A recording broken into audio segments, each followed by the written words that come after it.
A while ago, I started playing a critically acclaimed JRPG, sometimes even regarded as the greatest JRPG of all time, Xenoblade Chronicles.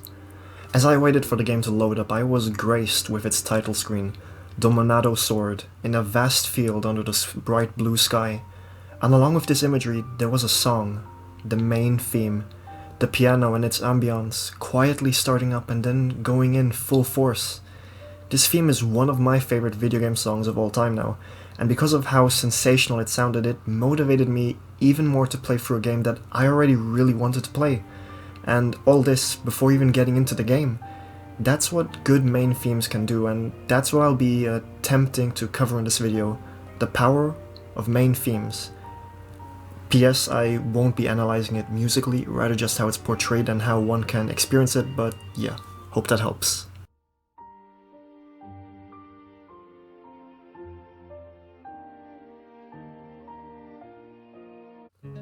The feeling I got when I heard the main theme of Xenoblade Chronicles stirred a feeling that was quite unique. I felt inspired to traverse this new world, meet the many new characters, and uncover the story of this world. This is what a good main theme should be able to do, managing to make you want to experience it for yourself. Let's take a look at Outer Wilds, and this fits greatly into the main theme category through a topic that I like to talk about a lot, leitmotifs.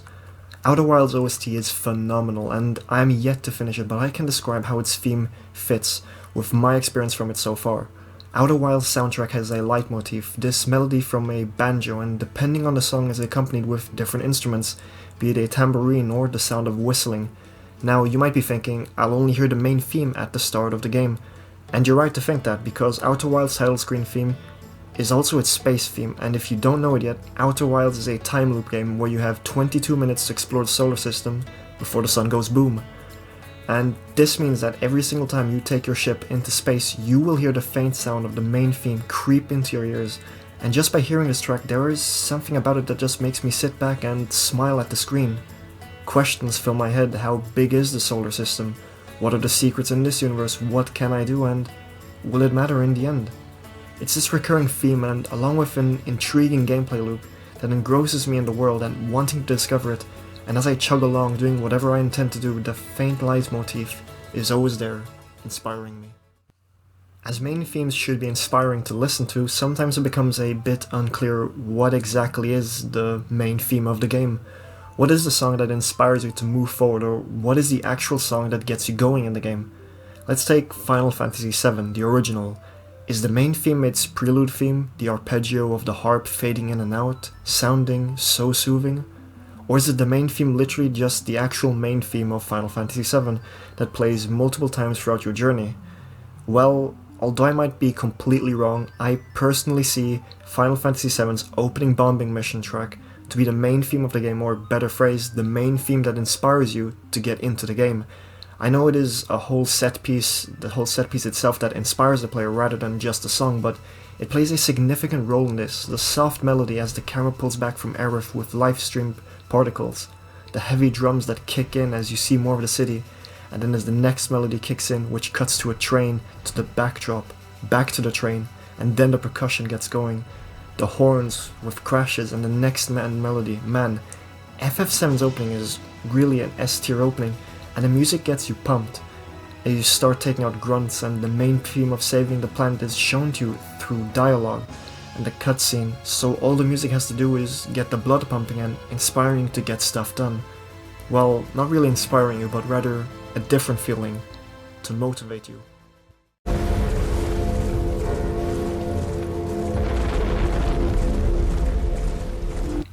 Other than inspiring you to explore the world, do main themes have another way to enchant you? Yeah, pretty much, by motivating you. Rather than sounding inspiring, putting you into a trance and seeing and understanding the world, these main themes put you in a chair and show you what you have to do and throw you right into it. I have no clue if that made sense, but hear me out. Elden Ring's title screen. It's insane. I love this theme so much, and whenever I boot up the game, I wait until the main theme drops, listen to it a bit to get me right in the mood, and then I dive right into the lands between. This theme hits all the right notes of how a video game song should hype you up. The fast percussion with pauses, the chanting vocals, the horns, the strings. It all comes together in a way that that the only feeling you can get from this is motivation. However, when we talk about motivation, there are two forms of it: external and internal motivation. External motivation is doing something to simply just do it and achieve the reward, whereas internal motivation, as it says, comes from within, where your personal feelings unite in order to achieve this goal for a feeling of delight, regardless of the reward. Elden Ring's main theme, along with the nature of the game, takes a good mix of these two motivations, but leaning more towards the internal aspect. The nature of Souls gameplay, from the two Souls games that I've played, Dark Souls and Elden Ring, I get the feeling that some bosses are just there to annoy you with bad gimmicks, and you find yourself motivated to get past the challenge just to progress the game, the reward in this case. However, once you get the hang of it, die a few times and get good, you come to realize that you are fully capable of overcoming this challenge, and you get motivated from within to prove it to yourself that you can do this. And then you dodge, you strike, and dodge again, and then deal the final blow. You did it, you beat it, and all the feelings overwhelm you, that you get out of your chair and do a victory lap around your room. This emotion is what I feel the Elden Ring main theme encapsulates, and every time the game starts, you know I'm listening to this theme as a reminder of the inner motivations. Even though this sense of motivation through a song is heard once prior to starting the game, the Souls gameplay constantly keeps the motivation fresh. The question is, are there instances where you are constantly hear the main theme that keeps you pushing on to the right path? Bear with me for this, because I will be stretching the meaning and concept of what a main theme is to its absolute limits. But yes, the Resident Evil series. Resident Evil is a survival horror game where you are constantly at a disadvantage, be it because the enemies can take 5 headshots before they only do a slight jerk back and then come right at you again, or that you have a lack of resources to traverse whatever scenario you are placed in. But to our benefit, there is something that calms us between all these tense and hectic moments: the save room theme. Many people say that the best track of each Resident Evil game is the save theme, and although I do disagree in most cases, I cannot deny that these themes succeed in what they do. After making a mad dash through the hallway, running past the liquor, collecting a key item, taking a detour because of Mr. X, you find your safe room, and you put the controller down and breathe. The relief kicks in, and so does the piano, yet sporadically. This moment you have here is special, but not just because you can now relax from the horrors outside, but because of a vague sense of motivation. The feeling of safety you feel in this room is limited, finite. You know that it can't last forever, and sooner or later you're going to have to go out there to progress. Unless, of course, you never pick up the game and play it again, but the finite feeling of safety also turns into this motivator because you have managed to overcome these hardships. You could see this theme as a reward, peace and tranquility as a reward for surviving, and you know that you can overcome the next challenge and the next one, and so on, all the way, as you are rewarded with the soft, tranquil sounds of the same theme, save theme. But these feelings of tranquility from the main theme can also turn into a form of sadness.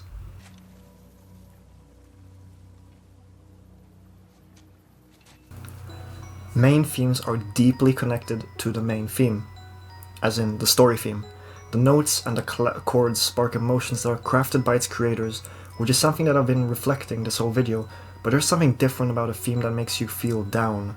Feeling inspired and motivated are upbeat feelings that in the end can be quite easy to make through music. Add lots of heavy strings, horns, heavy percussion, and voila! This can now become a perfect epic orchestral motivator. But sad main themes? These are much harder to make. Sad main themes are either accompanied with a sorrowful event that sets the tone of the story, or comes right after this event so that the feeling of gloom can really kick in. This is exactly what happens in The Last of Us. If you have not played The Last of Us or Undertale, which is the next game I will be talking about in this section, please skip to the next segment of the video. Please, I will be spoiling some key moments of these two games, so please skip ahead, and I'll see you there, hopefully. Now to the intro of The Last of Us, which I will describe and narrate for you. We play as Sarah, a daughter of a man called Joel. We play as her, explore her house, and get to put together some pieces of their life. And then the outbreak happens. Explosion, Joel entering the back door with blood and visibly scarred, before escaping with Uncle Tommy, and then crashing into the middle of the city, fading to black. All this happens within the first 10 minutes of the game. It gets the adrenaline pumping, sets up a mystery, high stakes, and uncertainty. As the screen fades back, we play as Joel in the crashed car, do some quick time events to break through the glass, free and pick up your daughter, and as the whole city comes crashing down in front of your eyes, you follow Tommy to find a way out from all the chaos. And so, you do just that, escaping from the city to the sides of the highway with your daughter in your hands. A soldier stands before you, and under higher up orders, he fires. Joel rolls, clutching his daughter, but then loses control, and the cop stands above him, ready to shoot, dealing the final blow. But Tommy knocks him out. Then we see this, which I will show in its entirety. Baby. I know, baby, I know. God. Listen to me, I know this hurts, baby. You're gonna be okay, baby, stay with me. Alright, I'm gonna pick you up. I know, baby, I know it hurts. Come on, baby, please. I know, baby, I know. Sarah. Baby. Don't do this to me, baby. Don't do this to me, baby. Come on. No. No. No, no, no. Please. Please. Please. Please don't. Please.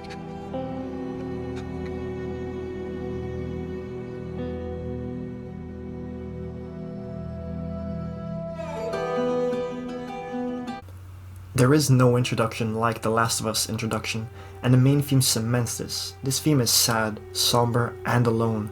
The lonely picking of the guitar, followed by strings, tells through sound that you are alone, or small rather, in the world. The suffering and pain will continue, and it will hurt you more times than you can think. But as the song progresses, the break comes, and the tone becomes a lot more hopeful, with more hopeful strumming. In the end, you are one of the few that are alone in this horrid world, but there's still a glimmer of hope that you can hold on to, but you never know how long the hope will last. The main theme of The Last of Us is clear that it is the main theme, as it not only shares the same name as the game, but its tone and atmosphere fit the game, story, and the stakes. However, there are other cases where the main theme of the game is unclear as you play it, until that song finally reveals itself and you realize this is it. This is the moment, and that is the feeling I felt when I heard the song Undertale play in Undertale. Have I mentioned leitmotifs in this video? Because I'm pretty sure I have, but Toby Fox is a master at this, and all of it culminates together with this one song. Well, not really all of it, but this feeling of completion, determination, and melancholy comes together with this track. As you enter New Home, the start of the final act of Undertale, the song, starts playing. Its guitar starts playing with leitmotifs of the intro song, Once Upon a Time, and the track of his theme. As the song is playing, we hear the monsters tell the story of Asgore, Toriel, and Asriel, and the first human, and we learn about how the monsters ended up in this dire situation. The death of Asriel, the falling out between Asgore and Toriel, the fall of the underground, and the small glimmers of hope that the monsters hold on to, longing to reach the surface one day. But this theme does not just show the tale of the monsters, but your story so far. Up until this very moment, you have met many characters, spared or killed monsters along the way, and this theme plays homage to what you have done in this game. I mean, if you killed everyone in the game through a genocide playthrough, you don't even get to hear the song.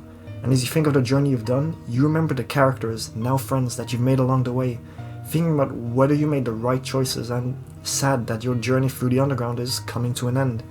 There is one moment in this segment that really hits you with this wave of emotions. A mirror where before you stands you, and the only piece of dialogue that says, despite everything, is still you.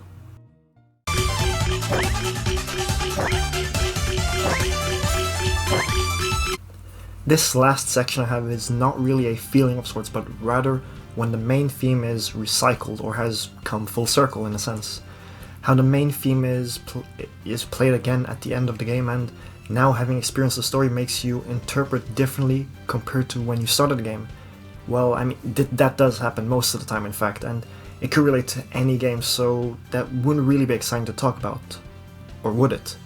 Comment down below if you would like to see a video about how game themes have different meanings upon completion, but what I did want to talk about is how main themes are reorchestrated, remade for the final act of the game, which gives you this final challenge with much more urgency. I think the best example of this are the Sonic the Hedgehog games. Since Sonic 06, I believe, with a few exceptions, the main theme of the 3D games gets an orchestral remix of sorts for the final boss, and it makes it just so much more epic and different from the main theme. As in what I mean orchestral remix, that the main theme just becomes orchestrated for the final battle. Staying with Sonic 06, the main theme of Sonic the Hedgehog, gets a full rework for the boss Solaris Phase 2, which let me tell you is an absolute banger. However, for my prime example, I need to talk about my personal favorite Sonic game, Sonic Unleashed. Endless Possibilities is the main theme of Unleashed, is also a matter of fact my favorite video game song, which I also listen to on very special occasions as to keep it special, you know? But with its final boss rework, Super Sonic vs. Perfect Dark Gaia, the song means something completely different. Endless Possibilities is the main theme that I listen to that reminds me of my childhood and telling me to keep chasing my dreams. Turns into a song that I listen to get hyped and pumped to, no matter the occasion. The song changes so drastically, yet still contains the core feeling that I feel when I listen to the original, that just reminds you that, yeah, there are endless possibilities. Just get through this and then you can start thinking about it. Personally, I just wanted to put this segment here because I love these two songs so much that I even use the instrumental version of Endless Possibilities in my videos sometimes, which doesn't carry that same weight as the lyrical version, but yeah, reorchestrated main themes, I guess.